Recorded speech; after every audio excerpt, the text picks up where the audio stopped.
Now let's see what's the first exercise to test what we've learned so far, and that is that you create a folder in your drive, any drive, say D, make a folder in that drive, say any folder, my Java programs, or uh, this is what I want to do, any name you put down, and then create a Java file in that and create a class simply printing hello world.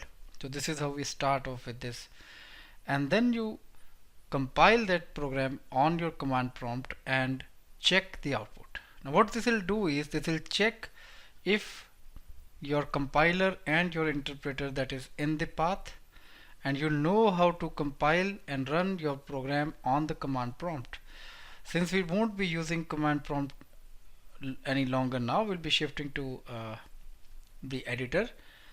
So just check this, and then within the same file you create a number of classes, and then you see how you could work or test out with main in a single class, in multiple classes, see what classes are generated.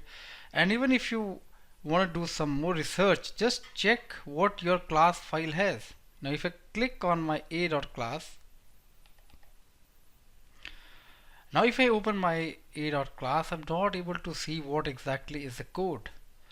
The only thing that I can read properly is hello world, which exactly is a string that I've uh, sent to the console to print, and rest all is in a format that is not readable directly by us.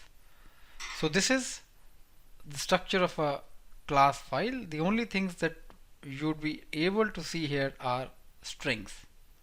So you can just explore what exactly your class file has, and how and what all text you are able to see in that. So you create a folder, create a class, a file, and then a class within that file, print hello world, check if you're able to compile, you're able to run. Make a number of classes within the same file, see what class accepts public as the specifier for the class, and then you try out with different classes having mains and see when a class without main what error it gives you.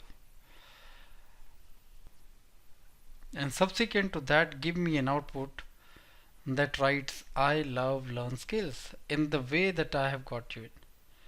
So this completes our first exercise. Create a simple program, and then you need to output in this format I love learn skills. So if you get this, you are up to the mark till the time till now. Whatever we've done, you've grasped it well enough. So I hope you do it and keep learning.